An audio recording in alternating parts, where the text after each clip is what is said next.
গত 22, 23, 24 বছরে আমরা কোনো ভালো নির্বাচন করি নাই। মুখ দিয়ে তো বীরত্ব হয় না। এখন ইলেকশন কমিশন যদি মুখে মুখে বীরত্ব দেখায়, কিন্তু কাজের ক্ষেত্রে এসে দেখতে পাচ্ছে এত ছোটখাটো সিচুয়েশন তারা হ্যান্ডেল করতে পারছে না প্রশাসনিকভাবে, আইন শৃঙ্খলার জায়গা থেকে তারা ইলেকটোরাল ভায়োলেন্স কিভাবে মানে লিভ আপ টু করবে। তো হিউজ ক্যাওটিক ইলেকশন হবে এবার।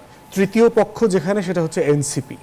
এনসিপির আমাদের অনুজ সহযোদ্ধা আতাউল্লাহ ওখানে ছিলেন। তো আমরা দেখতে চাই যে রেগুলার আপিল শুনানির মধ্য দিয়েই এই আসনের ইস্যুটা রিজলভ হইতে হবে। কিন্তু এর টোটাল ঘটনার পর থেকে যেটা আমার মাথায় ঘুরতেছে সেটা হচ্ছে যে নির্বাচন কমিশন আসলে ইস্যুটা মানে নির্বাচনের বিষয়টা কিভাবে ডিল করবে।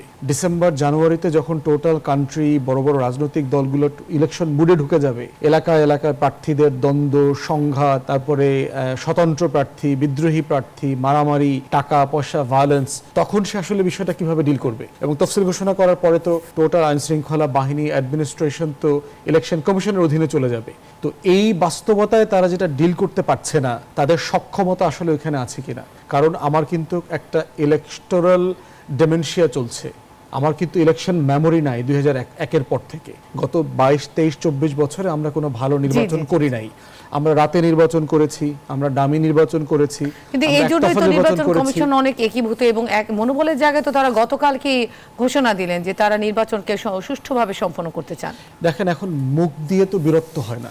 বীরত্বটা তো হচ্ছে যখন আপনার সোর্ড চালানোর প্রশ্ন আসবে, আপনার যখন মল্লযুদ্ধের প্রশ্ন আসবে, তখন আপনাকে দেখাইতে হবে যে আসলে আপনি কত বীর পুরুষ ছিলেন। এখন ইলেকশন কমিশন যদি মুখে মুখে বীরত্ব দেখায়, কিন্তু কাজের ক্ষেত্রে এসে দেখতে পাচ্ছে এত ছোটখাটো সিচুয়েশন তারা হ্যান্ডেল করতে পারছে না প্রশাসনিকভাবে, আইন শৃঙ্খলার জায়গা থেকে তারা ইলেকটোরাল ভায়োলেন্স কিভাবে মানে লিভ আপ টু করবে।